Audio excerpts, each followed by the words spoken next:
नमस्कार। सम्पूर्ण भाइ बहिनीहरूलाई आजको कक्षामा हार्दिक स्वागत गर्दछु। म दुर्गा त्रिपाठी। आज म कक्षा 12 को अनिवार्य नेपाली विषय अन्तर्गत पाठ 2 मा राखिएको मदनमणि दीक्षितद्वारा संरचित विरहिणी दमयन्ती शीर्षकको पौराणिक कथा शिक्षण गर्न गइरहेको छु। सम्पूर्ण भाइ बहिनीहरूलाई आजको कक्षामा हार्दिक स्वागत गर्दछु। आजको कक्षामा कथाकारको परिचय, कथाका पात्र र भूमिका, कथाको सारांशको बारेमा चर्चा गर्नेछु अनि सम्पूर्ण अभ्यास शिक्षण गर्नेछु। सबैभन्दा पहिले लेखक परिचयको बारेमा चर्चा गरौँ।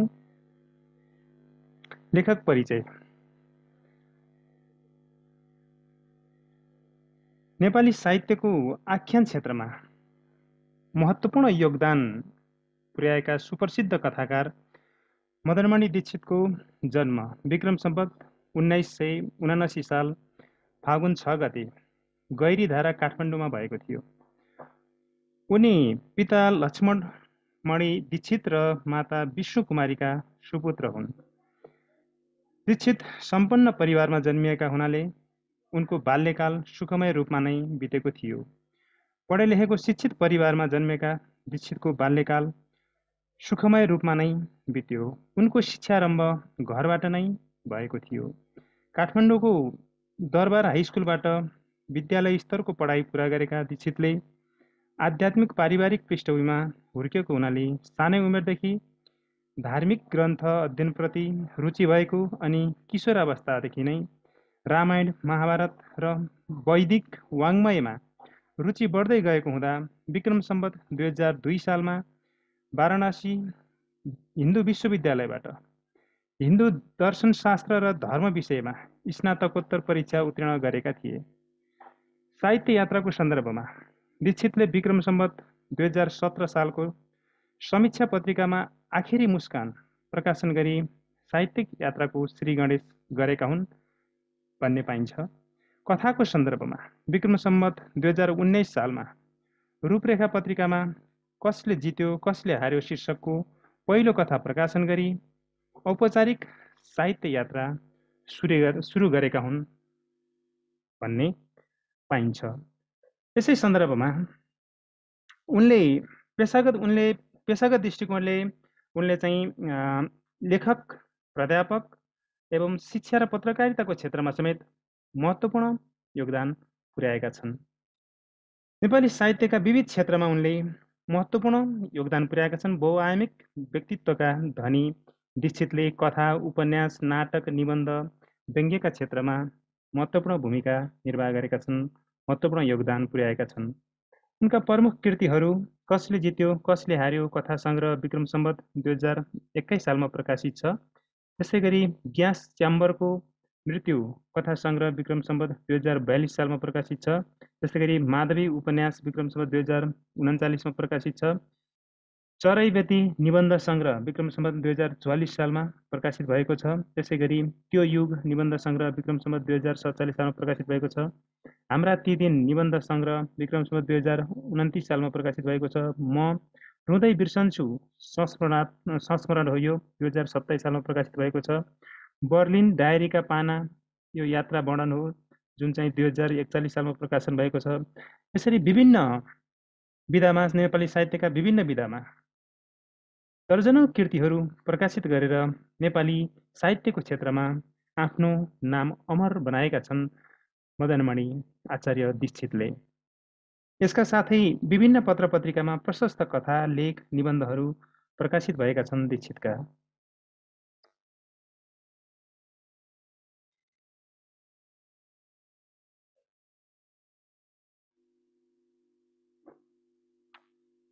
मदनमणि दीक्षितले प्राप्त गरेका प्रमुख पुरस्कार एवं मान सम्मानको सन्दर्भमा विक्रम सम्वत 2039 सालमा माधवी उपन्यासका लागि उनलाई मदन पुरस्कार प्रदान गरिएको थियो। त्यसै गरी माधवी उपन्यासका लागि साझा पुरस्कार पनि प्रदान गरिएको थियो।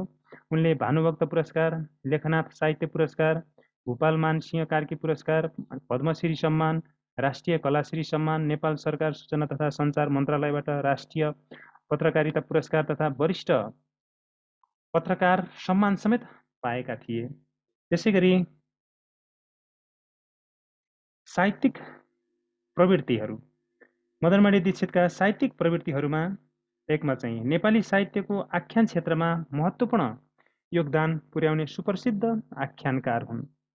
त्यसैगरी सामाजिक यथार्थवादी कथाकार हुन्। त्यसैगरी बौद्धिक एवं दार्शनिक चिन्तन भएका वरिष्ठ आख्यानकार हुन् दीक्षित। वैदिक पौराणिक एवं ऐतिहासिक यथार्थ विषयवस्तुमा साहित्य सिर्जना गर्नु उनको चाहिँ साहित्यिक प्रवृत्ति हो। त्यस्तै मानवीय शाश्वत सत्यको उद्घाटन गर्नु, त्यस्तै गरी चाहिँ नारी केन्द्रीयतामा साहित्य सिर्जना गरी नारीका कारुणिक पक्षको चित्रण गर्नु, त्यस्तै गरी आर्ष काव्यका मिथकीय बिम्ब प्रतीकहरूको प्रयोग गर्नु, त्यसरी प्राकृतिक यथार्थताको सुन्दर चित्रण गर्नु, त्यसरी आख्यानमा नवीन एवं काव्यात्मक भाषाशैलीको प्रयोग गर्नु, चरित्र प्रदान एवं घटना प्रदान कृति रचना गर्नु, त्यस्तै शिक्षाप्रद सन्देशमूलकता रैखिक ढाँचालाई आख्यानमा अँगाल्नु, युगबोध पात्रको मनोविश्लेषण गर्नु जस्ता साहित्यिक प्रवृत्तिहरू दीक्षितमा पाइन्छन्। लागौँ अब कथामा प्रयुक्त पौराणिक पात्रका नाम र तिनको भूमिका। विरहिणी दमयन्ती जुन पौराणिक कथा हो, यस कथामा प्रयुक्त पात्रहरूको नाम र तिनको भूमिकाहरू यस प्रकार छ। पहिलो पात्र नल। नल दमयन्तीका पति हुन्, निषदहरूका राजा। मध्यरातमा दमयन्तीलाई परित्याग गरी हिँड्छन् उनको भूमिका। त्यसै गरी चाहिँ 2 मा दमयन्ती नलकी पत्नी रानी, कथाकी केन्द्रीय तथा प्रमुख नारी पात्र। कथाको सुरुदेखि अन्त्यसम्म उसकै केन्द्रीयतामा उसकै जीवनका घटनाक्रममा कथावस्तु सम्बद्ध छ। त्यस्तै गरी अर्को चाहिँ इन्द्रसेन र इन्द्रसेना, यिनीहरू चाहिँ नलका छोराछोरी हुन्, गौड पात्र हुन्। त्यस्तै गरी चाहिँ पुष्कर। पुष्कर नलको भाइ हो, दमयन्तीले सपनामा देखेको खल पात्र हो पुष्कर। त्यस्तै गरी नाग युवक। कर्कोटक नाग जातिको पुरुष, कामुक, दमयन्तीलाई जबरजस्ती लैजाने खल पात्र हो। त्यस्तै सूचीभद्र। सूचीभद्र सार्थवाहा, व्यापारी दलको नेता हो, सेठ, कुबेरको मित्र, मणिभद्रको कुलपुत्र, सहायक पात्र हो। त्यस्तै सुबाहु चेदी राज्यको राजा, सुनन्दाको पति, गौड पात्र हो। त्यस्तै 8 मा चाहिँ सुनन्दा, सुबाहुकी पत्नी, दमयन्तीकी ठुली आमा, सहायक पात्र हुन् यिनी।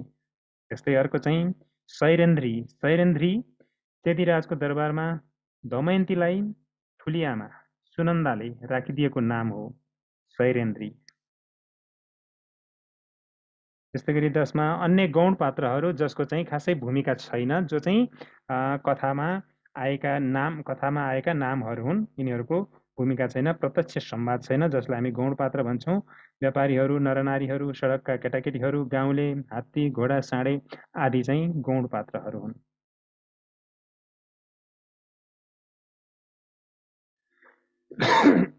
सरी।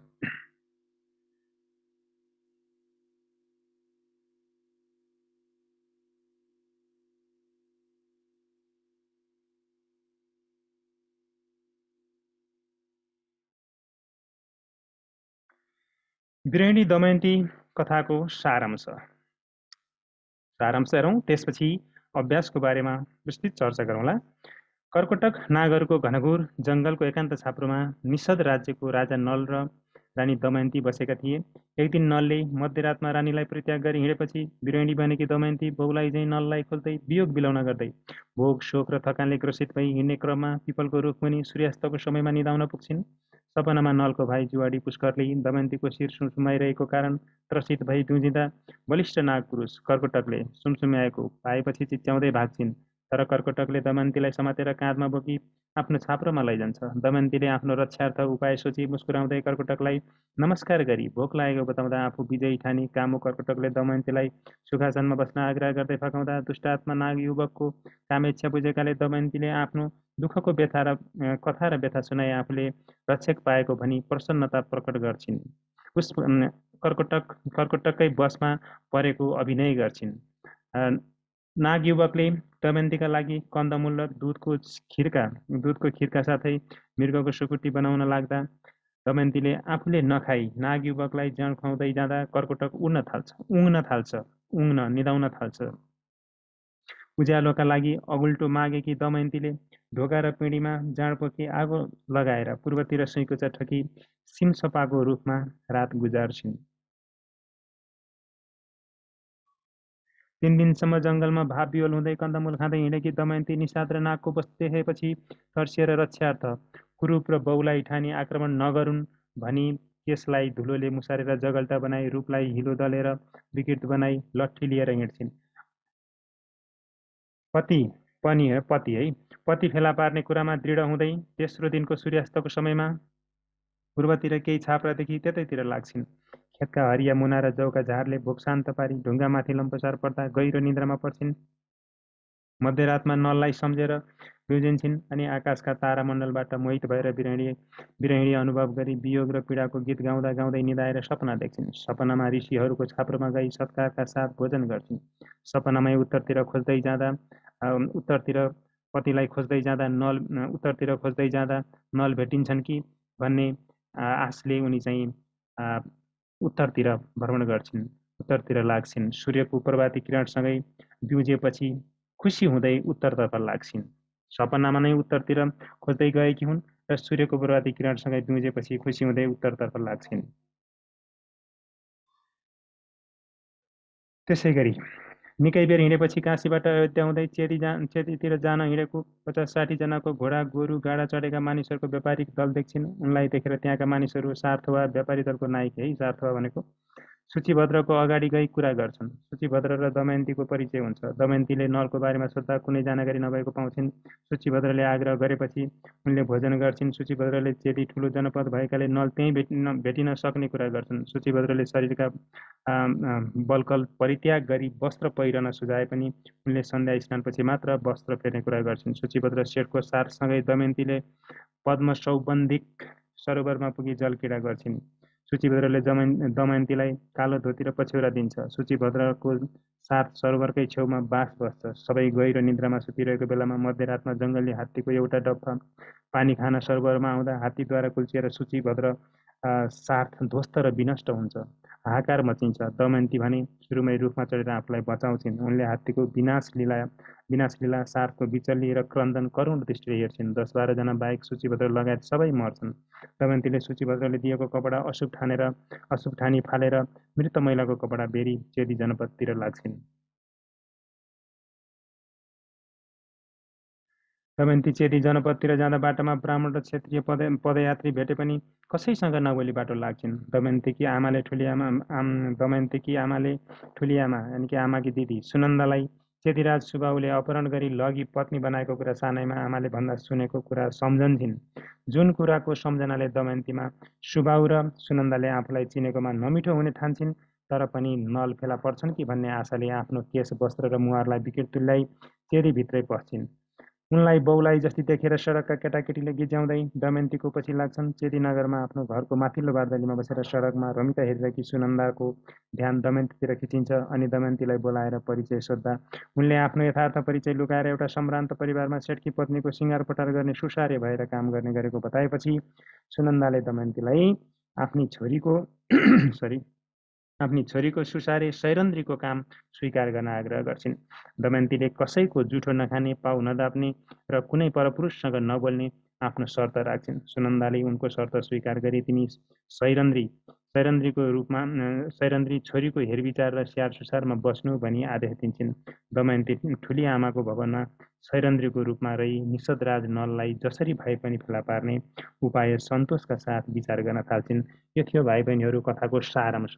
अब सारांशपछि हामी अभ्यासतर्फ लागौँ। अब म यस कथाको विरहिणी दमयन्ती कथाको सम्पूर्ण अभ्यास लिखित रूपमा नै चर्चा गर्नेछु। भाइ बहिनीहरू लागौँ अब अभ्यासतर्फ। अभ्यास शब्द भण्डारमा प्रश्न नम्बर 1 मा दिएका शब्द र अर्थबीच जोडा मिलाउनुस् भनेको छ। यसमा हेरौँ शब्द र अर्थ। समेत भनेको मर्यादा वा सीमाभित्र रहेको हो। यस्तै गरी धुमिल भनेको स्पष्ट नदेखिने हुन्छ। अनि कर्कोटक भनेको पुरानो प्रसिद्ध 8 नागमध्ये एक हो। त्यस्तै कन्दमूल, कन्दमूल भनेको माटामुनि जराका रूपमा फल्ने डल्लो वा लाम्चो फल हो। किम कर्तव्य विमूढ भनेको बिलखबन्द, यसो गरौँ कि उसो गरौँ भई जिल्ल परेको। त्यस्तै गरी चाहिँ निषाद, निषाद भनेको एक प्राचीन जाति हो। त्यस्तै गरी बल्कल भनेको रुखको बोक्राद्वारा बनेको पोसाक हो। सैरन्ध्री, सैरन्ध्री भनेको रूपसज्जाको काममा खटिएकी सेविका। त्यस्तै गरी सिमसपा भनेको एक जातको रुख सिसौ हो। देहयष्टि भनेको लौरो झैँ दुब्लो शरीरलाई देहयष्टि भनिन्छ। त्यस्तै गरी दुकुल भनेको रेशमी पछ्यौरा हो दुकुल भनेको। त्यस्तै गरी अन्तिममा सार्थवाह, सार्थवाह भनेको व्यापारी लस्करको मुखिया, नायके मुखिया, व्यापारी लस्करको मुखियालाई सार्थवाह भनिन्छ। त्यस्तै गरी लागौँ प्रश्न नम्बर 2 मा। प्रश्न नम्बर 2 मा भनेको छ दिएका अर्थ दिने शब्द पाठबाट खोज्नुहोस्। यसमा हेरौँ, कमा छ आकाशमा उत्तरदेखि दक्षिणसम्म ज्योतिपुञ्जका रूपमा फैलिएका साना साना नक्षत्रको समूह जसलाई हामी भन्छौँ तारामण्डल। त्यस्तै गरी खमा छ गाउने र बजाउने कलामा प्रवीण एक देवयोनि गन्धर्वी भनिन्छ। त्यस्तै गरी गमा छ बस्न र केही राख्न हुने गरी गाराको सट्टा थामहाली बनाइएको घरको गाराको बाहिरी भाग जसलाई हामी भन्छौँ पिँढी। त्यस्तै गरी अर्को हेरौँ, घमा सुसार गर्ने काममा खटिएको जसलाई भनिन्छ सुसारे। त्यस्तै गरी जनसाधारणको बसोबास भएको ठाउँलाई हामी भन्छौँ जनपद। त्यसै गरी लागौँ प्रश्न नम्बर 3 मा। दिएका टुक्कालाई अर्थ खुल्ने गरी वाक्य प्रयोग गर्नुहोस् भनेको छ। हेरौँ, सुइँकुच्चा ठोक्नु, कमा छ सुइँकुच्चा ठोक्नु। राम र सीताको अन्तर्जातीय प्रेम सम्बन्धलाई परिवारले अस्वीकार गरेपछि उनीहरूले बिहानै सुइँकुच्चा ठोकेछन्। त्यसै गरी खमा लम्पसार परौँ, लम्पसार परौँलाई वाक्यमा हेरौँ, जबसम्म हाम्रा नेताहरू विदेशी सामु लम्पसार परिरहन्छन् तबसम्म देशमा विकास र समृद्धि हुन सक्दैन। त्यसै घमा आँखा लाग्नु, आँखा लाग्नुको लागि हेरौँ, यसलाई टुक्कालाई वाक्यमा प्रयोग गर्दा टेलिभिजनमा नाटक हेर्दा हेर्दै कतिखेर आँखा लागेछन् मैले त चालै पाइनँ। यसरी वाक्य गठन गर्न सकिन्छ अर्थ खोल्ने गरी। त्यस्तै गरी अर्को छ मुख फोर्नु, मुख फोर्नुलाई हेरौँ, घरमा चाहिँ अझै पनि हाम्रो देशमा कामदारहरूले मालिकको अगाडि गएर मुख फोर्न नसकेकाले नै शोषित पीडित छन्। त्यस्तै गरी अर्को घरमा तातो लाग्नु, तातो लाग्नुलाई अल्छी विद्यार्थीहरूलाई परीक्षा नजिकै आएपछि मात्रै पढाइमा तातो लाग्ने गर्दछ। त्यस्तै अर्को चमा तेल लगाउनु, तेल लगाउनुलाई हेरौँ, रामले विदेश जाने पैसा पाउनका लागि 2 दिनदेखि साउलाई तेल लगाउन थालेको छ। त्यस्तै अर्को सत्तर हुनु, सत्तर हुनेलाई कसरी वाक्य बनाउँछ कि हेरौँ, कोभिड-19 को महामारीका कारण विकसित मुलुकहरूमा पनि कैयौँ मानिसहरू सोत्तर भएका छन्। त्यस्तै गरी अब हेरौँ 4 मा। प्रश्न नम्बर 4 मा दिएका शब्दको विपरीत अर्थ दिने शब्द पाठबाट खोजेर लेख्नुहोस्। हेरौँ, दिनको रात हुन्छ, दुखी सुखी हुन्छ, उदाइसकेको अस्ताइसकेको, पराजय विजय, विजित अभिजित भयो। त्यस्तै गरी चाहिँ अपमान सम्मान भयो अनि सूर्यास्त सूर्योदय भयो। त्यस्तै गरी देब्रेको दाहिने भयो अनि वियोगको मिलन भयो। त्यसै गरी लगौँ प्रश्न नम्बर 5 तर्फ। प्रश्न नम्बर 5 मा जानुभन्दा अगाडि शब्दकोशको बारेमा, यानि कि नेपाली वृहत शब्दकोश, शब्दकोशमा शब्दहरूको प्रविष्टि वर्णानुक्रम अनुसार कसरी छ हो त्यसै गरी यहाँ चाहिँ प्रश्नमा शब्दहरू दिएको छ। यी शब्दहरूलाई वर्णानुक्रम अनुसार चाहिँ शब्दकोशीय वर्णानुक्रम अनुसार चाहिँ मिलाएर लेख्ने क्रममा मैले थोरै चाहिँ जानकारी अगाडि चाहिँ राख्न खोजेँ भाइ बहिनीहरूलाई, जसले गर्दाखेरि सजिलो हुनेछ ती अभ्यासका शब्दहरूलाई चाहिँ वर्णानुक्रम अनुसार मिलाएर राख्नका लागि। सबैभन्दा पहिले चाहिँ स्वर वर्णहरू आउँछ होइन त, अ यीबाट बनेका शब्दहरू आउँछन्। त्यसपछि बल्ल व्यञ्जन वर्णहरू क ख ग घबाट बनेका शब्दहरू आउँछन्। स्वर वर्णमा चाहिँ पहिला अ माथि चन्द्रबिन्दु है, अ अनि अम अनि बल्ल अ आउँछ। त्यसपछि आ इ ई उ ऊ ऋ है, अब यो ह्रस्व इ, अब दीर्घ इ, त्यसपछि होइन ह्रस्व उ दीर्घ उ अनि ऋ ऋकारहरू, अनि त्यसै गरी ए ऐ ओ औ त्यसरी आउँछ। व्यञ्जन वर्णमा चाहिँ क ख ग घ हुँदै हसम्म रहेको हुन्छ। त्यसमा चाहिँ क्षेत्र यो चाहिँ संयुक्त अक्षरहरू, त्यसमा चाहिँ क वर्णपछि क्ष आउँछ, क स क्ष आउँछ, त वर्णपछि त्र आउँछ, त्यसै गरी ज वर्णपछि चाहिँ ज्ञ आउँछ। यसलाई के गर्नुपर्छ, बाराखरीको सन्दर्भमा चाहिँ स्वर वर्ण अनुसार नै है। बाराखरीमा पहिला क माथि चन्द्रबिन्दु भएका शब्दहरू आउने भए, अनि कम, अनि त्यसपछि कबाट बनेका शब्दहरू आउने, अनि क पछि का कि ह्रस्व किमि दीर्घ कि अनि ह्रस्वकु दीर्घकु अनि क्रि अनि के कै को कौ अनि क्य क्र अनि क्ल, यसरी चाहिँ शब्दकोशमा चाहिँ शब्दहरू वर्णानुक्रम अनुसार आएका हुन्छन्। यो मात्रालाई पनि ख्याल गर्नु पर्यो। यही बाराखरी अनुसार चाहिँ शब्दहरू मिलाएर राख्नुपर्ने हुन्छ। र ब र ओको सन्दर्भमा चाहिँ लेखाइ र बोलाइ अलग अलग हुने तत्सम शब्दलाई लेखीय नियमअनुसार जस्तो लेखिन्छ त्यही अनुसार नै खोज्नुपर्ने हुन्छ शब्दकोशमा, त्यही अनुसार नै वर्णानुक्रम मिलाएर लेख्नुपर्ने हुन्छ। ल अब अभ्यासतिर जाउँ है त। अभ्यासमा दिएका पारिभाषिक शब्दलाई शब्दकोशीय अनुक्रममा मिलाउनुहोस् र शब्दकोशको सहायताले त्यसको अर्थ पनि लेख्ने भनेको छ। हेरौँ यसमा चाहिँ यी शब्दहरू भए, यी शब्दहरूलाई चाहिँ यी माथिका शब्दहरूलाई उपयुक्त पारिभाषिक शब्दहरूलाई शब्दकोशीय अनुक्रममा निम्नानुसार लेख्नुपर्छ। हेरौँ उत्तर चाहिँ अधिकृत, पहिला अधिकृत आउँछ, अनि आदेश, अनि टिप्पणी, निलम्बन, अनि परिपत्र, फर्स्योड, बढुवा, बेरुजी, भरपाई, राजस्व, सरुवा, स्पष्टीकरण, यसरी शब्दकोशीय अनुक्रममा चाहिँ यी पारिभाषिक शब्दहरू आउँछन्। अब यिनलाई चाहिँ अर्थ लेखौँ है त। उपयुक्त पारिभाषिक शब्दहरूको अर्थ हेरौँ। अधिकृत भनेको कुनै अड्डा वा कार्यालय आदिको अधिकार प्राप्त व्यक्ति, राजपत्राङ्कित वा सो सरहको कर्मचारी। त्यस्तै गरी चाहिँ आदेश कुनै काम कारबाहीका बारेमा उच्च अधिकारीबाट दिइने निर्णय सम्बन्धी आज्ञा। त्यस्तै गरी अर्को चाहिँ टिप्पणी कठोर वा गुण अर्थको व्याख्या, टीका, विशेष कुरा सम्झाउन टिपिने सानो लेख हो। त्यस्तै गरी चाहिँ निलम्बन पदीय कर्मचारी अनियमितता गरेको सूचना दिई छानबिन गर्न राखिने काम अथवा पदाधिकार रोक्का। त्यस्तै गरी अर्को हेरौँ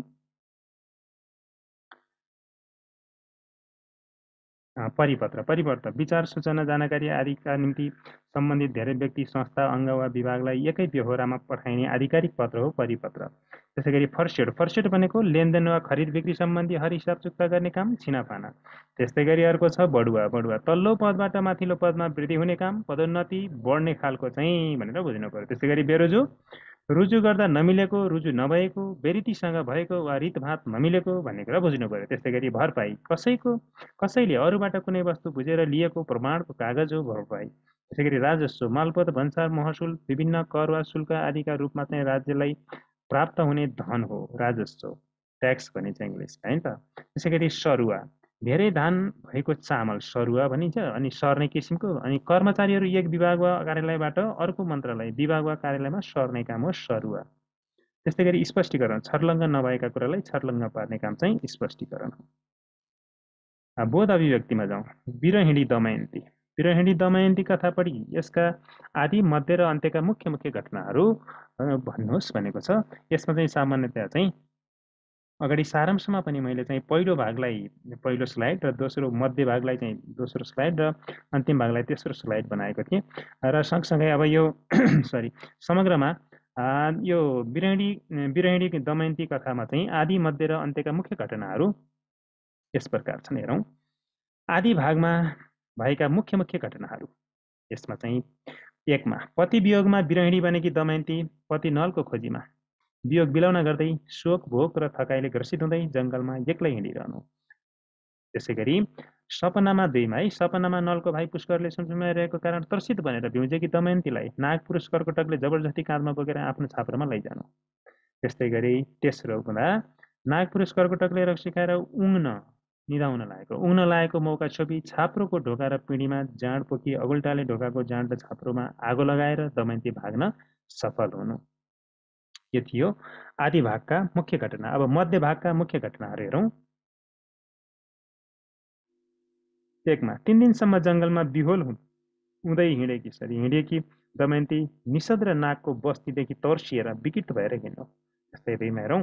निकै बेर हिँडेपछि जङ्गलको बिचमा दमयन्तीको काशीबाट अयोध्या हुँदै चेतीतिर जान हिँडेको सार्थ वा सूचीभद्रसँग भेट हुनु। त्यस्तै 3मा सूचीभद्रको सार्थसँगै हिँडेकी दमयन्ती पद्म सौगन्धिक तलाउमा बास बस्नु। 4थोमा जङ्गली हात्तीको कुल्चाइबाट सार्थका धेरै व्यक्तिको ज्यान जानु। 5मा सुरुमै रुख चढ्न सफल दमयन्ती सहित 10-12 जना मात्र हात्तीको कुल्चाइबाट बच्न सफल हुनु। त्यसै गरी अब हेरौँ अन्त्य भागका मुख्य मुख्य घटनाहरू। 1मा दमयन्तीले पति नललाई भेट्ने आशामा रूप बदली चेती जनपद पुग्नु।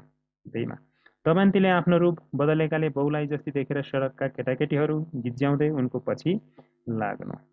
त्यस्तै 3मा दमयन्ती चेतीमा आफ्नै ठुली आमा सुनन्दाका घरमा पहिचान बदलेर सैरन्ध्रीका रूपमा रही नलसँग मिलनको प्रतीक्षा गर्नु।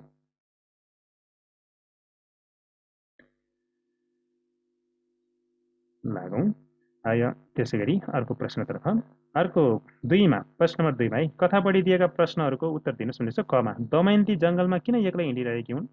उत्तर दमयन्ती जङ्गलमा पति नलको वियोगमा विरहिणी बनेकाले आफ्नो पतिको खोजी कार्यमा एक्लै हिँडिरहेकी हुन्। खमा दमयन्तीले यात्रा गरेका मुख्य ठाउँहरू कुन कुन हुन्? मुख्य ठाउँहरू कुन कुन हुन्? हेरौँ। दमयन्तीले उत्तरमा दमयन्तीले यात्रा गरेका मुख्य ठाउँ कर्कटक नागरको बस्ती रहेको घनघोर जङ्गल, कर्कटक नाग युवकको छाप्रो, पातलो जङ्गल पारीको खेत, सानो खोलो, पद्म सौबन्धिक सरोवर, चेदी जनपद, चेदी नगर, चेदी राजको भवन आदि हुन्। त्यस्तै गरी अर्को प्रश्न छ गमा जङ्गली हात्तीको आक्रमणबाट बच्न दमयन्ती कसरी सफल भइन्? यसको चाहिँ उत्तर जङ्गली हात्तीको समूहले आक्रमण गर्दा सुरुमा नै आफूलाई जोगाएर एउटा अग्लो रूपमा आश्रय लिइसकेको हुनाले जङ्गली हात्तीको आक्रमणबाट बच्न दमयन्ती सफल भइन्। यसरी लेख्न सकिन्छ। अब हेरौँ 3मा कथा बढी दिएका घटनाक्रमलाई मिलाई लेख्नुहोस् भनेको छ। यहाँ चाहिँ यो घटनाक्रमहरू दिएको छ, यसलाई मिलाएर लेख्नु पर्यो है। क ख ग घ ङ च छ ज झसम्म रहेछ है। ल यी घटनाक्रमहरूलाई कथाका आधारमा कथा पढेर यी घटनाक्रमहरूलाई क्रम मिलाएर लेख्नु पर्यो। कुन घटनाक्रम पहिले आउँछ त्यसका आधारमा चाहिँ लेख्नु पर्यो है। ल यसको उत्तर हेरौँ। कमा चाहिँ घटना पहिलो चाहिँ कुन आउँछ? कमा हेरौँ। कमा आफ्ना पति नलको खोजीमा दमयन्ती जङ्गलमा एक्लै हिँडिरहनु, यो आउँछ पहिला। कमा आउँछ। खमा चाहिँ नागपुरुष कर्कोटकले दमयन्तीलाई जबरजस्ती बोकेर लैजानु। त्यसपछिको घटना कर्कोटकले रक्सी खाएर उङ्न लागेको मौका छोपी छाप्रामा आगो लगाएर दमयन्ती भाग्न सफल हुनु। त्यस्तै गरी त्यसपछिको घटना जङ्गलको बिचमा दमयन्तीको सार्थवा सूचीभद्रसँग भेट हुनु। त्यसपछि घटना सूचीभद्रको साथसँगै हिँडेकी दमयन्ती पद्म सौगन्धिक तलाउमा बास बस्नु। त्यसपछि जङ्गली हात्तीको कुल्चाइबाट सार्थका धेरै व्यक्तिको ज्यान जानु। त्यसपछि चाहिँ रुख चढ्न सफल दमयन्ती सहित 10-12 जना मात्र हात्तीको कुल्चाइबाट बच्न सफल हुनु। त्यसपछि दमयन्ती चेदी जनपद पुग्नु र अन्तिममा चेदीमा आफ्नै ठुलियामा सुनन्दाका घरमा पहिचान बदलेर शैरेन्द्रीका रूपमा रही नलसँग मिलनको प्रतीक्षा गर्नु। यसरी घटनाक्रमलाई मिलाएर राख्नुपर्छ जुन कथाको घटनाक्रम अनुसार। त्यसपछि अब जाउँ 4मा कथामा प्रयुक्त पौराणिक पात्रहरूको नाम भन्नुहोस् र तिनको भूमिका। यो मैले सुरुमै अगाडि नै भनिसकेको हो, त्यसैले म यहाँ सरसरतिर राख्छु है त। पहिला नल दमयन्तीकी पति, निषदहरूका राजा, मध्यरातमा दमयन्तीलाई परित्याग गरी हिँड्नु, उनको भूमिका। त्यसै गरी चाहिँ 2मा दमयन्ती नलकी पत्नी रानी कथाकी केन्द्रीय पात्र हुन्, प्रमुख नारी पात्र हुन्। कथाको सुरुदेखि अन्तिमसम्म उनकै केन्द्रीयतामा उनकै दमयन्तीकै उसकै जीवनका घटनाक्रममा कथावस्तु सम्बद्ध छ। इन्द्रसेन र इन्द्रसेना भनेका नलका छोराछोरी हुन्, गौण पात्र हुन्। पुष्कर भनेको नलको भाइ हो, दमयन्तीले सपना देखेको खल पात्र हो। नाग युवक भनेको कर्कोटक नाग जातिको पुरुष हो, कामुक, दमयन्तीलाई जबरजस्ती गरी लैजाने खल पात्र हो। त्यस्तै गरी चाहिँ सूचीभद्र सार्थवा र व्यापारी दलको नेता हो। सेठ कुबेरको मित्र, मणिभद्रको कुलपुत्र, सहायक पात्र हो सूचीभद्र। सुबाहु चेदी राज्यको राजा हो सुबाहु, सुनन्दाको पति, गौण पात्र हो। त्यस्तै अर्थमा चाहिँ सुनन्दा सुबाहुकी पत्नी, दमयन्तीकी ठुलियामा सहायक पात्र हुन् सुनन्दा। शैरेन्द्री भनेको चेदी राजको दरबारमा दमयन्तीकी ठुलियामा सुनन्दाले दमयन्तीलाई राखिदिएको नाम हो शैरेन्द्री।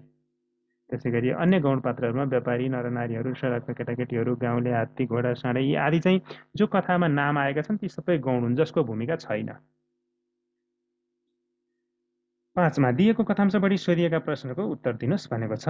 यसमा चाहिँ यो अनुच्छेद कथाको अनुच्छेद पढेर निम्न प्रश्नहरूको चाहिँ उत्तर दिनुपर्ने हुन्छ। यहाँ चाहिँ 2टा प्रश्न राखिएको छ।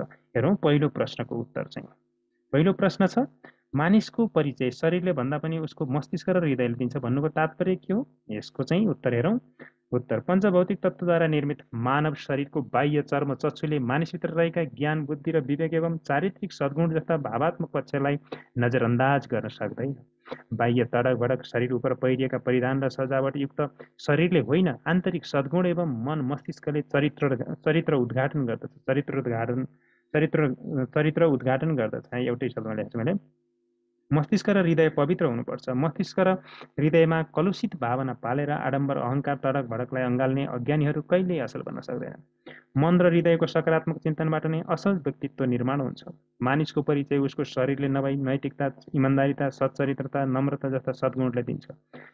सद्गुणबाट नै मानिसको असली परिचय झल्कन्छ। सद्गुणहरू मस्तिष्क र हृदयबाट प्रस्फुटित हुन्छन्। यस कथाकी नायिका दमयन्ती व्यभिचारी निषाद युवक जस्ता कामुक दुष्टहरूबाट आफ्नो सतीत्व रक्षार्थ शरीर विकृत बनाए पनि सती सावित्री एवं मस्तिष्क र हृदय पवित्र भएकी सद्गुणले युक्त असल नारी हुन्। अत मानिस बाहिरी बोक्रे रूपले नभएर आन्तरिक बुद्धि वा गुणले उसको परिचय दिलाउँछ भन्नु नै मानिसको परिचय शरीरले भन्दा पनि उसको मस्तिष्क र हृदयले दिन्छ भन्नुको तात्पर्य हो। त्यसै गरी खमा खमा प्रश्न हेरौँ। पहिला, दमयन्तीले आफ्नो रूप किन बदलेकी हुन्? दमयन्तीले आफ्नो रूप बदल्नुको कारण के हो त? हेरौँ। उत्तरमा बिरहिणी दमयन्ती कथाकी केन्द्रीय तथा प्रमुख नारी पात्र हुन्। दमयन्ती पति वियोगका कारण बिरहिणी बनेकी यस कथाकी नायिका दमयन्ती पति नलको खोजीमा लागि वियोग बिलौना गर्दै भौतारिँदै गर्दा कर्कोटक नागहरूको घनघोर जङ्गलमा डरलाग्दो बलिष्ठ कर्कोटक नाग जातिको कामुक निषाद पुरुषले बल जफ्ती लगेर अस्मिता लुट्ने कुचेष्टा गर्दा युक्तिपूर्वक भाग्न सफल भएपछि कुन कुनै अजिङ्गर कर्कोटक वा निषाद युवकले फेरि बल जफ्ती गर्न नपाओस् त्यस्ता कुनैले देखिहाल्यो भने पनि पुरुष र बहुलाई ठानेर त्यस्ताले आक्रमण नगरून् भन्ने विचारले दमयन्तीले आफ्नो रूप बदलेकी हुन्।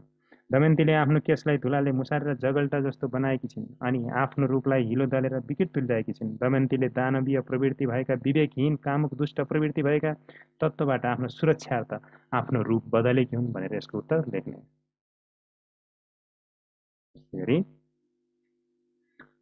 प्रश्न नम्बर 6 मा दिएको कथांशपट्टि सोधिएका प्रश्नहरूको उत्तर लेख्नुहोस् भनेको छ। यसमा हेरौँ, यो दिएको कथांश भयो। यो कथांश भएर यी प्रश्नहरू जो चाहिँ क र खमा दुईटा प्रश्न छ, यी प्रश्नहरूको उत्तर लेख्नु पर्यो। ल हेरौँ, पहिलो प्रश्न कमा माथिको अनुच्छेदमा कस्तो परिवेशको चित्रण गरिएको छ? यसको उत्तर हेरौँ।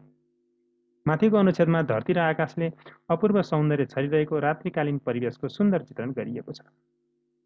जो कोहीलाई पनि मोहित तुल्याउने कालो नीलो आकाशमा उत्तरतिर ध्रुव तारा चम्किरहेको अनि ध्रुव ताराको दाहिनेतिर 7 तारा र देब्रेतिर 5 ताराका उज्याला तारामण्डलले आकाशमा मङ्गलदीप सजाउँदै मोहित पार्ने जादु छरिरहेको छ। पूर्वदेखि पश्चिमतिर केही दक्षिणतिर ढल्किएको आकाशगङ्गाले सङ्गीतमय मधुमाधुरी प्रवाह गरिरहेको छ। आकाशमा बिस्तारै बिस्तारै उब्रिएर आउँदै पातला बादलले त्यो सुन्दर आकाशलाई धुमिल तुल्याउँदै लगेको देखिन्छ। प्राकृतिक बाह्य परिवेश अति सुन्दर देखिन्छ, तर बिरहिणी दमयन्तीको मानसिक परिवेश भने विरह र वेदनाले भरिएको उकुस मुकुसको अत्यास लाग्दछ, जसका कारण कोमल मधुर स्वरमा वियोग र पीडाको गीत गाउँछिन्। विरहमा डुब्दा डुब्दै कति बेरसम्म तिनले गीत गाइन्, आफैलाई थाहा नपाएको अर्धचेत अवस्थाको मानसिक परिवेशको चित्रण छ। यसरी हेर्दा माथिको अनुच्छेदमा अपूर्व रात्रिकालीन सुन्दर परिवेशका साथै विक्षिप्त मानसिक परिवेशको बेजोड चित्रण गरिएको छ। यसरी अब खमा हेरौँ। खमा के छ? आकाश र दमयन्तीको हृदयका बीचमा के समानता छ? हेरौँ। कालो नीलो उत्तरमा कालो नीलो आकाशमा उत्तरतिर ध्रुव तारा चम्किरहेको अनि ध्रुव ताराले दाहिनेतिर 7 तारा र देब्रेतिर 5 ताराका उज्याला तारामण्डलले आकाशमा मङ्गलदीप सजाउँदा जसरी आकाश प्राकृतिक आभूषणले सुन्दर देखिन्छ, ठिक त्यसै गरी दमयन्तीको हृदय पनि चारित्रिक सद्गुणहरूले सुन्दर देखिन्छ। जसरी पूर्वदेखि पश्चिमतिर केही दक्षिणतिर ढल्किएको आकाशगङ्गाले सङ्गीतमय मधुमाधुरी प्रवाह गरिरहेको छ, ठिक त्यसै गरी दमयन्तीले कोमल मधुर स्वरमा वियोग र पीडाको मधुर गीत प्रवाह गरिरहेकी छिन्। आकाशमा बिस्तारै बिस्तारै उब्रिएर आउँदै पातला बादलले त्यो सुन्दर आकाशलाई धुमिल तुल्याउँदै लगे चाहिँ दमयन्तीको पीडा र वेदनाले हृदयलाई पनि धुमिल तुल्याउँदै लगेको छ। यसरी हेर्दा आकाश र दमयन्तीको हृदयका बीच धेरै समानता देखिन्छ। प्रश्न नम्बर 7 मा समीक्षात्मक उत्तर। समीक्षात्मक उत्तर भन्नाले चाहिँ विवेचनात्मक प्रश्नको उत्तर लेख्नुपर्ने हुन्छ। अब हेरौँ। कमा चाहिँ नारी प्रेम र सङ्घर्षका प्रतिमूर्ति हुन्, यस भनाइलाई कथाका आधारमा पुष्टि गर्नुहोस्। यो लामो प्रश्न हो, लामो प्रश्न यानि कि विवेचनात्मक प्रश्न हो। यसको उत्तर चाहिँ यो अलि बढी लेख्नुपर्ने हुन्छ। 8 अङ्कको उत्तर लेख्नुपर्ने हुन्छ। त्यसैले चाहिँ यसलाई अलि बढी लेख्नुपर्छ। हेरौँ। सुरुमा चाहिँ कथाकारको बारेमा लेख्नु पर्यो, कथाकारको छोटो परिचय लेख्नु पर्यो, अनि त्यस पछाडि चाहिँ कथामा के छ प्रसङ्ग उल्लेख गर्दै कथाको मूल विषयवस्तुलाई सङ्केत गर्दै अनि प्रश्नको उत्तरलाई सङ्केत गर्नुपर्ने हुन्छ। पहिलो अनुच्छेदमा हेरौँ। नारी प्रेम र सङ्घर्षका प्रतिमूर्ति हुन्, यस भनाइलाई कथाका आधारमा पुष्टि गर्नुहोस्। उत्तर।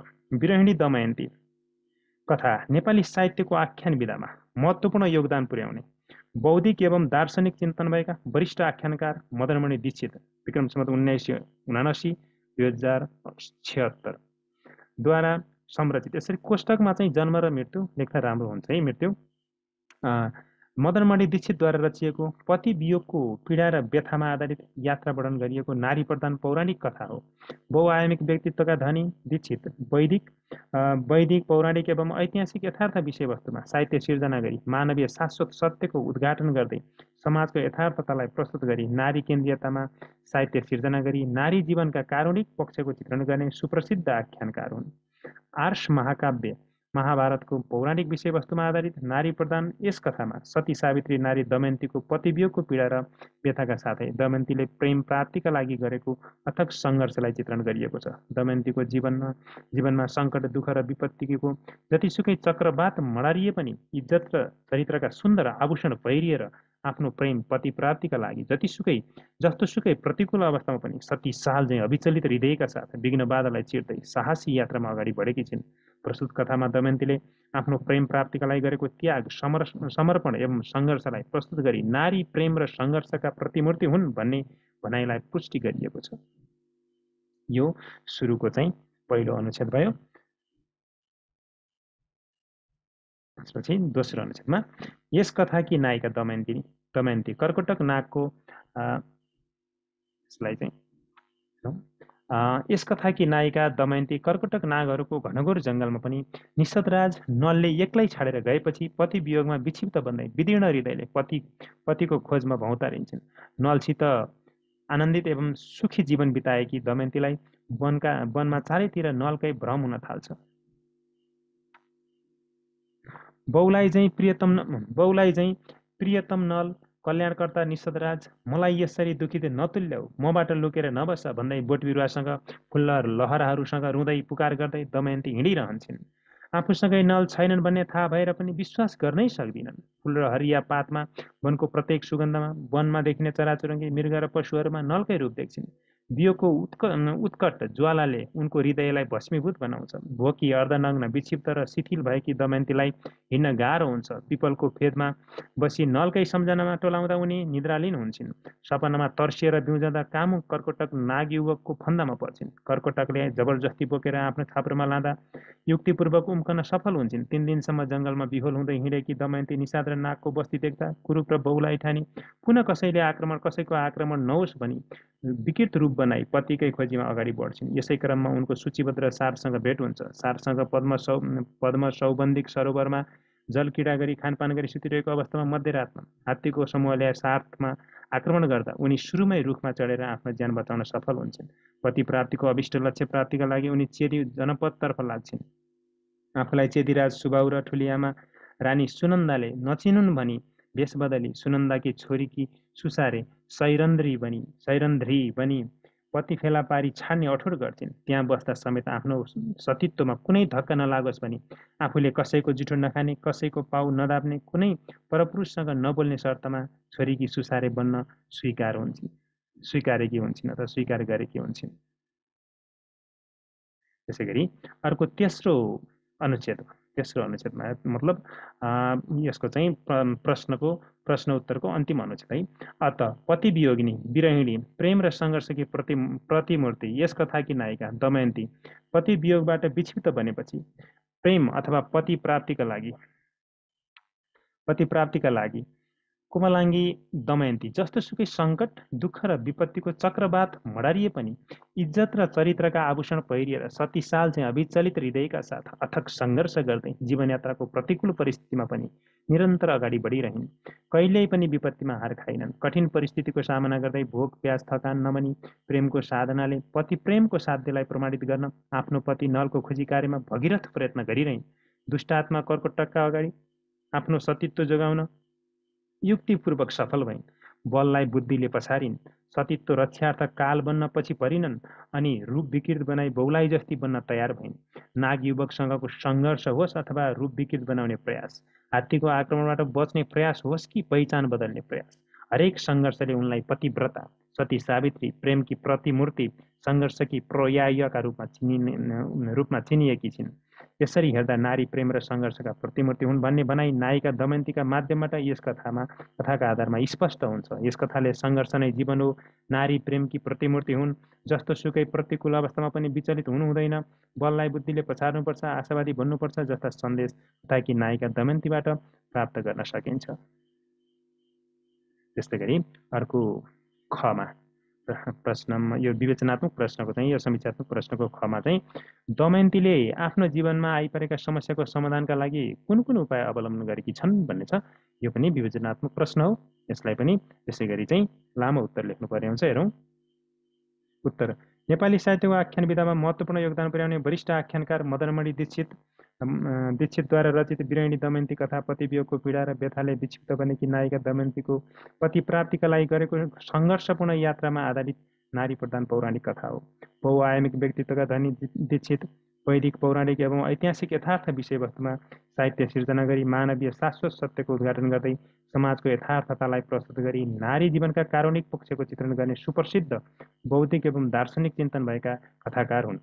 आर्ष महाकाव्य महाभारतको पौराणिक विषयवस्तुमा आधारित नारी प्रधान यस कथामा सती सावित्री नारी दमयन्तीको पतिवियोगको पीडा र व्यथाका साथै दमयन्तीले आफ्नो पति नलको खोजी कार्यका सन्दर्भमा आफ्नो जीवनमा आइपरेका गम्भीर समस्या र ती समस्या समाधानका लागि उनले अवलम्बन गरेका उपायहरूमा केन्द्रित रहेको छ। यस कथामा दमयन्तीले पतिको खोजी गर्ने क्रममा आफ्नो जीवनमा आइपरेका समस्याहरूलाई सती साल झैँ अविचलित हृदयका साथ सामना गरी समाधान गरेकी छिन्। त्यसपछि हेरौँ दोस्रो अनुच्छेदमा। यस कथाकी केन्द्रीय पात्र दमयन्ती। कर्कटक नागहरूको घनघोर जङ्गलमा पति निषदराज नलले एक्लै छाडेर गएपछि पति वियोगमा विक्षिप्त बन्दै विदीर्ण हृदयले बिलौना गर्दै पतिको खोजीमा निस्कँदा समस्याहरूका भेलहरूले घेरिएकी छिन्। बहुलाई चाहिँ भोकी, थकित, गलित, विक्षिप्त र शिथिल भएकी दमयन्तीलाई हिँड्न गाह्रो हुन्छ। पिपलको फेदमा निन्द्रालीन अवस्थामा तर्सिएर भिउजँदा कामुक कर्कटक नाग युवकले जबरजस्ती बोकेर आफ्नो छाप्रोमा लैजाँदा ठुलो समस्यामा पर्छिन्।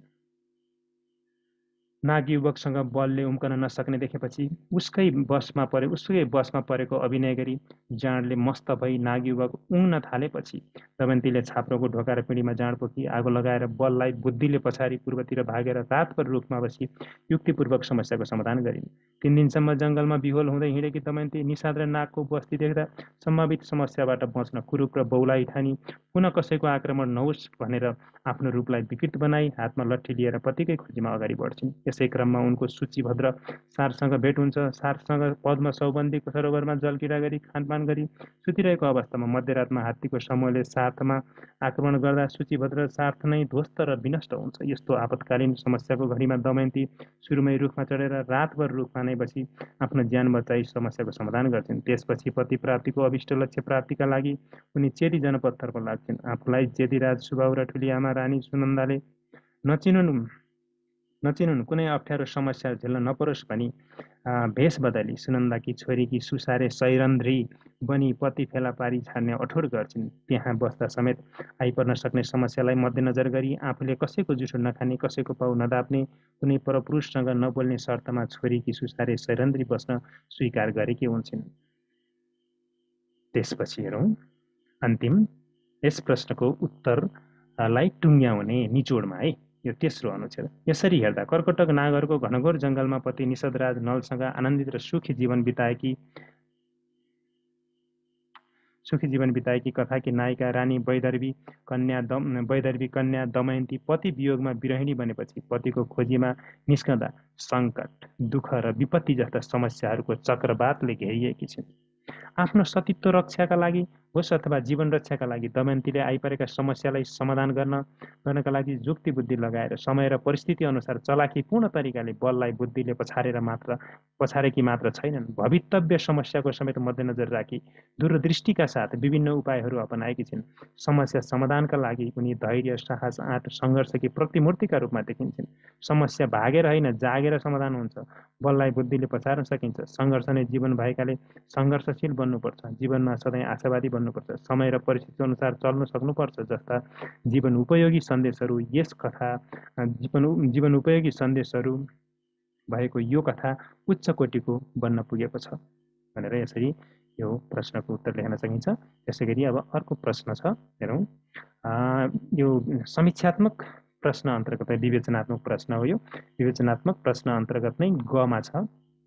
आफ्नो दृढ सङ्कल्प पुरा गर्न मानिस जस्तोसुकै सङ्घर्ष गर्न पनि तयार हुन्छ भन्ने कुरा विरहिणी दमयन्ती कथाका आधारमा पुष्टि गर्नुहोस् भनेको छ। यसलाई हेरौँ। यसमा चाहिँ पहिलो अनुच्छेदमा हेरौँ। पहिलो अनुच्छेदमा सामान्यतया चाहिँ विवेचनात्मक प्रश्नको सन्दर्भमा समीक्षात्मक प्रश्नको सन्दर्भमा चाहिँ कथाको परिचय दिनु पर्यो। त्यसपछि कथाको प्रसङ्ग, कथाको चाहिँ मुख्य विषयवस्तुलाई सङ्केत गर्दै अनि त्यस पछाडि चाहिँ प्रश्नले मागेको उत्तरलाई सविस्तार लेख्नुपर्ने हुन्छ। कम्तीमा पनि 3 अनुच्छेदमा लेख्नुपर्ने हुन्छ। सुरुमा परिचय खण्ड, बिचमा चाहिँ उत्तरलाई सविस्तार लेख्ने 2 खण्ड बनाउन पनि सकिन्छ र अन्तिममा चाहिँ निचोड लेखेर चाहिँ टुङ्ग्याउने हो र आफ्नो विचारसहित अब यो सन्देश समेत लेख्न सकिन्छ। हेरौँ पहिलो अनुच्छेदमा यस प्रश्नको उत्तरमा चाहिँ नेपाली साहित्यको आख्यान विधामा महत्त्वपूर्ण योगदान पुर्याउने वरिष्ठ आख्यानकार मदनमणि दीक्षितद्वारा रचित विरहिणी दमयन्ती कथा पतिवियोगको पीडा र व्यथाले विक्षिप्त भनेकी नायिका दमयन्तीको पति प्राप्तिका लागि गरेको सङ्घर्षपूर्ण यात्रामा आधारित नारी प्रधान पौराणिक कथा हो। बहुआयामिक व्यक्तित्वका धनी दीक्षित वैदिक पौराणिक एवं ऐतिहासिक यथार्थ विषयवस्तुमा साहित्य सिर्जना गरी मानवीय शाश्वत सत्यको उद्घाटन गर्दै समाजको यथार्थतालाई प्रस्तुत गरिए नारी जीवनका कारुणिक पक्षको चित्रण गर्ने प्रखर बौद्धिक एवं दार्शनिक चिन्तन भएका कथाकार हुन्। महाभारतको पौराणिक विषयवस्तुमा आधारित नारी प्रधान यस कथामा सती सावित्री नारी दमयन्तीको पतिवियोगको पीडा र व्यथाका साथै दमयन्तीले आफ्नो पति नलको खोजी कार्यका लागि गरेको अथक सङ्घर्षलाई प्रभावकारी रूपमा प्रस्तुत गरी नारी प्रेम र सङ्घर्षका प्रतिमूर्ति भएकाले आफ्नो दृढ सङ्कल्प पुरा गर्नका लागि जतिसुकै सङ्घर्ष गर्न पनि तयार हुन्छन् भन्ने तथ्यलाई स्पष्ट पारिएको छ। दमयन्तीले पति प्राप्तिको दृढ सङ्कल्प पुरा गर्ने क्रममा आफ्नो जीवनमा आइपरेका जस्तासुकै समस्याहरूसित सती सालझैँ अविचलित हृदयका साथ सङ्घर्ष गर्दै जीवनका जटिल घुम्ती र मोडहरू छिचोल्दै अनवरत रूपमा अगाडि बढेकी छिन् भनेर यो पहिलो खण्ड लेखियो। त्यस पछाडि उत्तरलाई सविस्तार दोस्रो खण्डमा हेरौँ। दोस्रो अनुच्छेदमा दृढ सङ्कल्प बिनाको जीवन दृढ सङ्कल्प बिनाको जीवन गन्तव्यहीन यात्रा जस्तै हो। जीवन सङ्ग्राममा अनवरत सङ्घर्ष गर्ने व्यक्तिले नै आफ्नो सङ्कल्प पुरा गरी सफलता हासिल गर्न सक्दछ। जीवनमा दृढ सङ्कल्प लिने सङ्घर्षशील योद्धा जस्तोसुकै प्रतिकूल अवस्था नै किन नहोस् सती साल चाहिँ अविचलित हृदयका साथ विघ्न बाधाहरूसँग पौठे जोरी खेल्दै विजय श्रीको माला पहिरिन्छ। बुद्धिले बललाई पछाडि छाड्छ। यस कथाकी नायिका दमयन्ती कर्कटक नागरको घनघोर जङ्गलमा पति निषदराज नलबाट वियोगिनी भई विक्षिप्त बन्दै विदीर्ण हृदयले पतिको खोजको दृढ सङ्कल्प गरी भौँतारिन्छन्। नलसित आनन्दित एवं सुखी जीवन बिताएकी दमयन्तीलाई वनमा चारैतिर नलकै भ्रम हुन थाल्छ। बाउलाई चाहिँ प्रियतम नल कल्याणकर्ता निषदराज मलाई यसरी दुखित नतुल्याऊ, मबाट लुकेर नबस भन्दै बोट बिरुवासँग फुल लहरासँग रुँदै पुकार गर्दै दमयन्ती हिँडिरहन्छन्। वियोगको उत्कट ज्वालाले उनको हृदयलाई भस्मीभूत बनाउँछ। भोकी अर्धनग्नी विक्षिप्त र शिथिल भएकी कुमलाङ्गी दमयन्ती अनवरत यात्रामा सङ्घर्ष गरिरहन्छन्। सपनामा तर्सेर दिउँदा कामुक कर्कटक नाग युवकको फन्दामा पर्छन्। कर्कटकले जबरजस्ती बोकेर आफ्नो छाप्रोमा लाँदा युक्तिपूर्वक उम्कन सफल हुन्छन्। उनी आफ्नो सङ्कल्पबाट कति पनि विचलित हुँदिनन्। 3 दिनसम्म जङ्गलमा बिहोल हुँदै हिँडेकी दमयन्ती निषाद र नागको बस्ती देख्दा कुरूप र बहुलाई ठानी पुनः कसैको आक्रमण नहोस् भनी आफ्नो रूपलाई विकृत बनाई हातमा लट्ठी लिएर पतिकै खोजीमा दृढ सङ्कल्पका साथ अगाडि बढ्छिन्। त्यसपछि बिचकै खण्ड बाँकी छ, बिच र यो चाहिँ निचोड अन्तिम हो। प्रेम प्राप्तिका लागि दृढ सङ्कल्प गरी सङ्घर्षमय यात्रा गर्ने क्रममा दमयन्तीको सूचीभद्र सार्थसँग भेट हुन्छ। सार्थसँग पद्म सौगन्धिक सरोवरमा जलक्रीडा गरी खानपान गरी सुतिरहेको अवस्थामा मध्यरातमा हात्तीको समूहले सार्थमा आक्रमण गर्दा उनी कति पनि विचलित नभई सुरुमै रुखमा चढेर आफ्नो ज्यान बचाउन सफल हुन्छन्। पति प्राप्तिको अभिष्ट लक्ष्य वा दृढ सङ्कल्प पुरा गर्नका लागि उनी चेदी जनपदतर्फ लाग्छन्। आफूलाई चेदीराज सुबाउ र ठुली आमा रानी सुनन्दाले नचिनुन् भनी भेष बदली सुनन्दाकी छोरीकी सुसारे सैरन्ध्री भनी पति फेला पारी छाड्ने दृढ सङ्कल्पमा अगाडि बढिरहन्छन्। त्यहाँ बस्दा समेत आफ्नो सतीत्वमा कुनै धक्का नलागोस् भनी आफूले कसैको जुठो नखाने, कसैको पाउ नदाप्ने, कुनै परपुरुषसँग नबोल्ने शर्तमा छोरीकी सुसारे बस्न स्वीकार गरेकी हुन्छन्।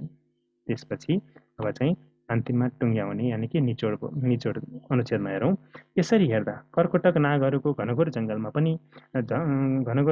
पति निषदराज नलसँग आनन्दित र सुखी जीवन बिताएकी कथाकी नायिका रानी दमयन्ती पति वियोगमा विरहिणी बनेपछि आफ्नो पति वा प्रेम जसरी भए पनि प्राप्त गरी छाड्ने दृढ सङ्कल्प पुरा गर्न जस्तोसुकै सङ्घर्ष गर्न तयार भएकी छिन्। जुक्ति बुद्धि लगाएर समय र परिस्थिति अनुसार चलाखीपूर्ण तरिकाले बललाई बुद्धिले पछारेकी मात्र छैनन्, भवितव्य समस्याको समेत मध्यनजर राखी दूरदृष्टिका साथ विभिन्न उपायहरू अपनाएकी छिन्।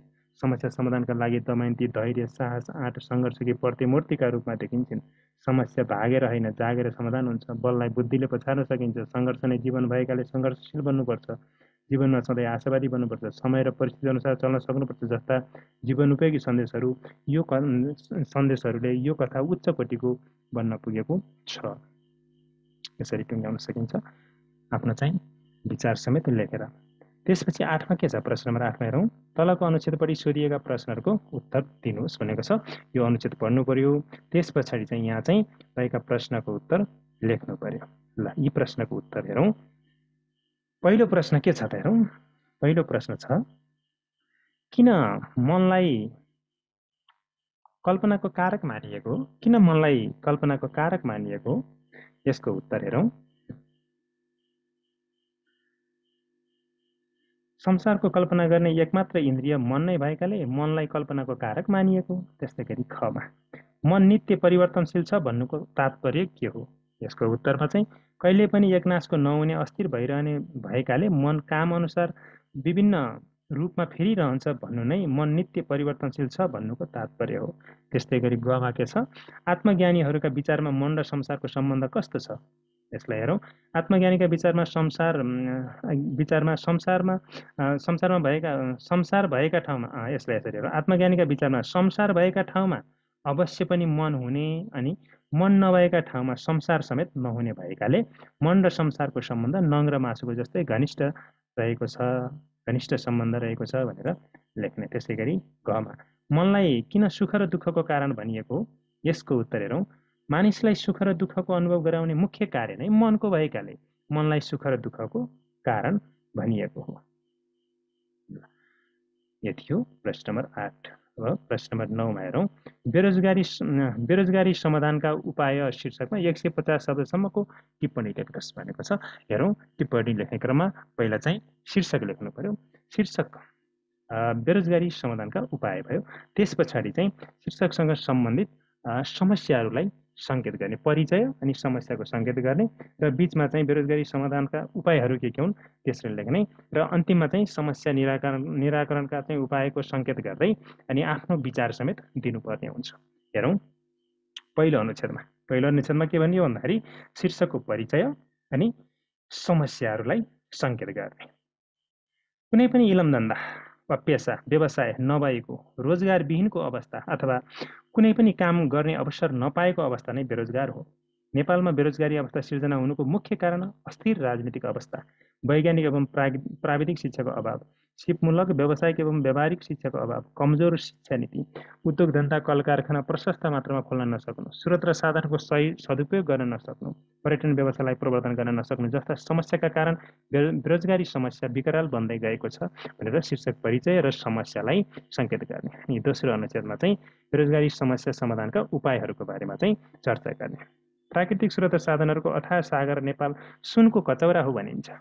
नेपालका नेता र नीति सही हुन नसक्दा आज नेताहरूले सुनको कचौरामा वैदेशिक ऋणको भिक्षा मागेर देश र जनतालाई वैदेशिक ऋणको बोझले वर्षेनी थिच्दै गइरहेको अवस्था छ।